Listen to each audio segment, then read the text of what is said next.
Hey guys, I hope I found something decent. It's so hard to find things that are in public domain and whether it's going to be any good or not. But this comes from, and this is just a sample.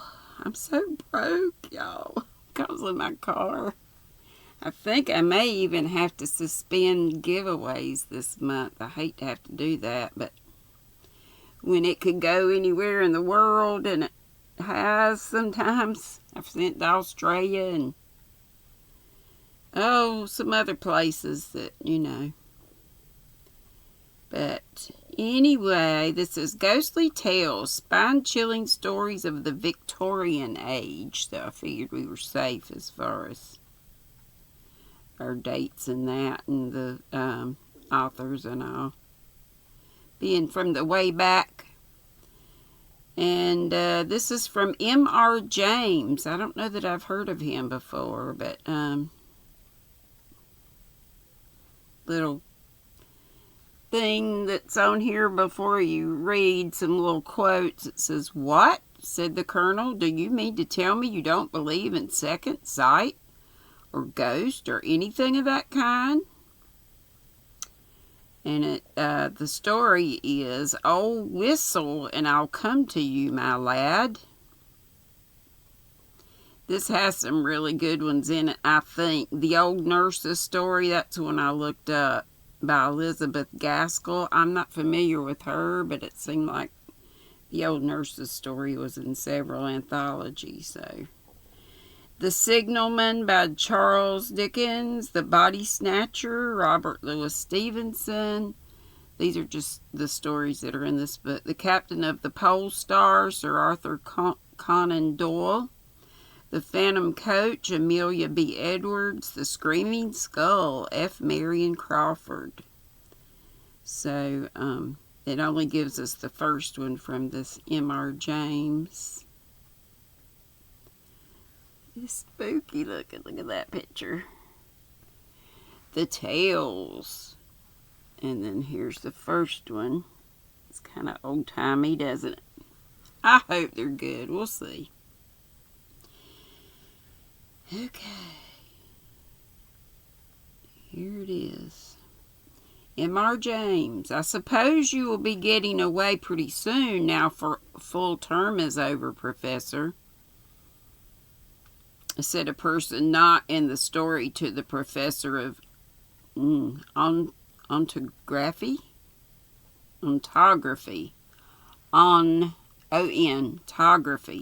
soon after they had sat down next to each other at a feast in the hospital hall of St. James's College.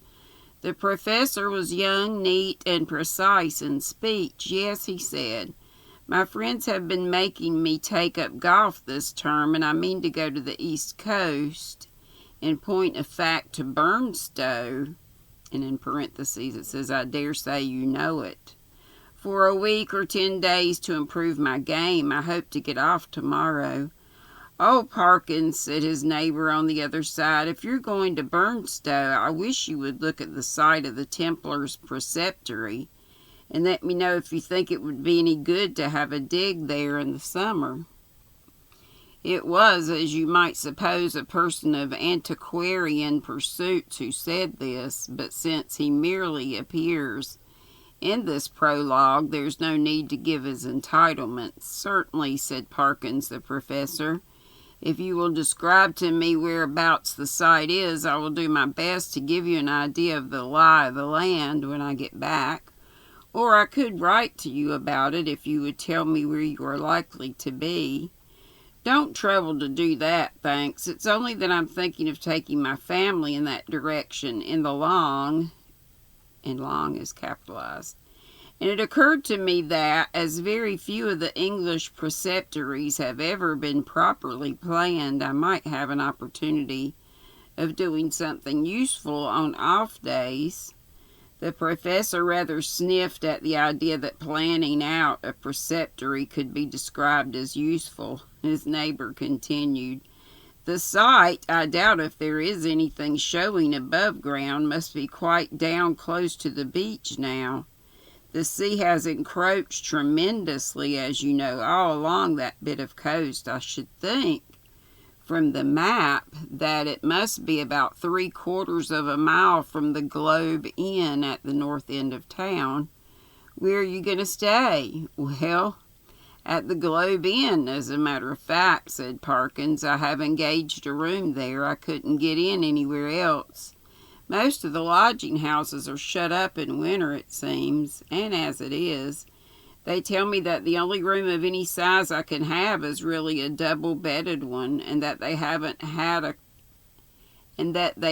a corner in which to store the other bed and so on. But I must have a fairly large room, for I'm taking some books down and mean to do a bit of work, and though I don't quite fancy having an empty bed, not to speak of two, in what I may call for the time being my study, I suppose I could manage to rough it, for the short time I shall be there.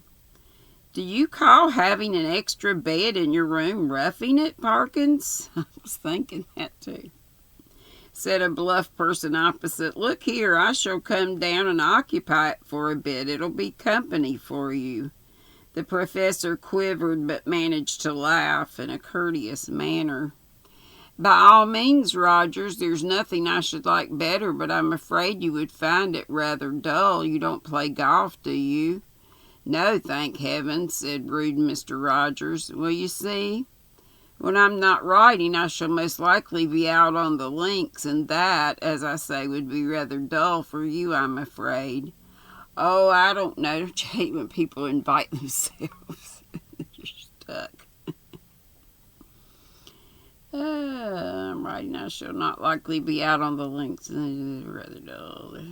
Oh, I don't know. There's certain to be somebody I know in the place, but of course if you don't want me, speak the truth, Parkins. I shan't be offended. Truth, as you always tell us, is never offensive. Parkins was indeed scrupulously polite and strictly truthful. It is to be feared that Mr. Rogers sometimes practiced upon his knowledge of these characteristics. In Parkins's breast there was a conflict now raging, which for a moment or two did not allow him to answer.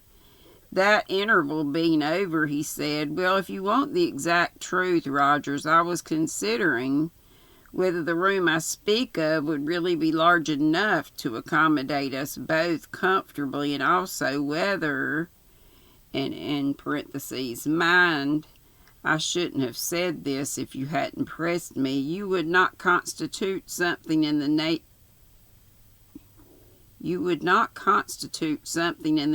of a hindrance to my work. You would not? Rogers laughed loudly. Well done, Parkins, he said. It's all right. I promise not to interrupt your work. Don't you disturb yourself about that. No, I won't come if you don't want me, but I thought I should do so nicely to keep the ghost off. Here he might have been seen to wink, to nudge his next neighbor. Parkins might also have been seen to become pink. I beg pardon, Parkins, Rogers continued. I oughtn't to have said that. I forgot you didn't like levity on these topics. Well, Parkins said, as you have mentioned the matter, I freely own that I do not like careless talk about what you call ghosts. A man in my position, he went on, raising his voice a little, cannot, I find, be too careful about appearing to sanction the current beliefs on such subjects. As you know, Rogers, or as you ought to know, for I think I have never concealed my views. No, you certainly have not, old man, put in Rogers.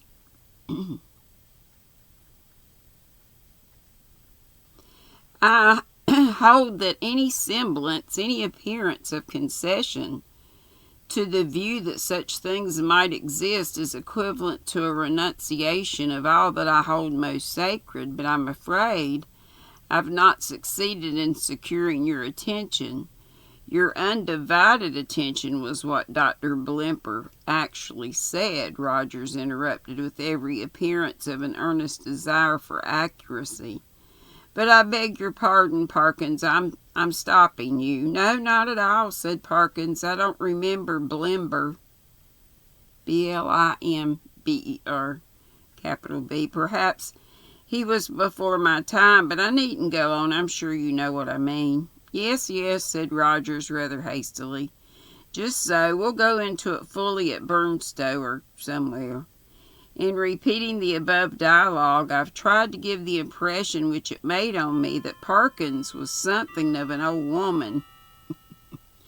Rather hen-like, perhaps, in his little ways, totally destitute, alas, of the sense of humor, but at the same time dauntless and sincere in his convictions, and a man deserving of the greatest respect, whether or not the reader has gathered so much. That was the character which Parkins had. On the following day, Parkins did, as he had hoped, succeed in getting away from his college, and in arriving at Burnstow, he was made welcome at the Globe Inn, was safely installed in the large double-bedded room of which we've heard, and was able before retiring to rest to arrange his materials for work, an apple pie order, upon a commodious table which occupied the outer end of the room and was surrounded on three sides by windows looking out seaward. That is to say, the central window looked straight out to the sea, and those on the left and right commanded prospects along the shore to the north and south, respectively. On the south you saw the village of Burnstow. On the north no houses were to be seen, but only the beach and the low cliff backing it. Immediately in front was a strip, not considerable, of rough grass, dotted with old anchors, capstans, and capstans, and so forth, and a broad path and the beach. Whatever may have been the original distance between the Globe Inn and the sea, not more than 60 yards now separated them. The rest of the population of the inn was, of course, a golfing one, and included few elements that call for special description. The most conspicuous figure was perhaps that of an, I guess this is French, agent militaire, secretary of a London club, and possessed of a voice of incredible strength, and of views of pronouncedly Protestant type. These were apt to find utterance after his attendance upon the ministrations of the vicar, an estimable man with inclinations towards a picturesque ritual which he gallantly kept down as far as he could out of deference to East Anglican tradition.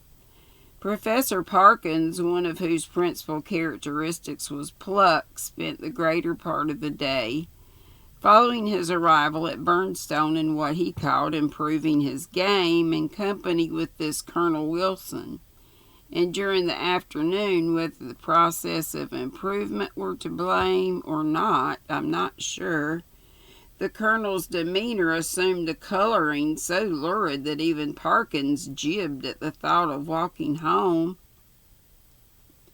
with him from the links. He determined, after a short and furtive look at that bristling moustache and those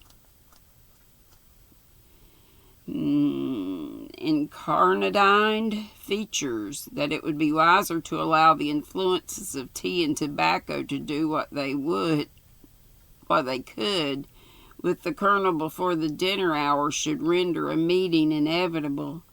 I might walk home tonight along the beach, he reflected. Yes, and take a look. There will be light enough for that. At the ruins of which Deni was talking.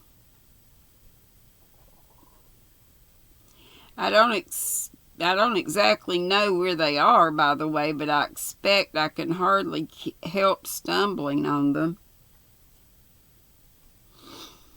This he accomplished, I may say, in the most literal sense, for in picking his way from the links to the shingle beach, his foot caught, partly in a gorse root and partly in a biggish stone, and over he went. When he got up and surveyed his surroundings, he found himself in a patch of somewhat broken ground covered with small depressions and mounds. These latter, when he came to examine them, proved to be simply masses of flints, embedded in mortar and grown over with turf. He must, he quite rightly concluded, be on the safe site of the preceptory he had promised to look at. It seemed not unlikely to reward the spade of the explorer. Enough of the foundations was probably left at no great depth to throw a good deal of light on the general plan. And guys, I'm going to stop right there. That wasn't a whole lot, but I got lots of stuff to do. Don't be sweet, don't be ugly, and ooh. No, Kelly doesn't come on till later tonight, I think. Kelly's Crochet Adventures around 9:30ish. Check her out. And if you want to come up on the panel, you could do that. I may if she has it. Love y'all. Be sweet, don't be ugly.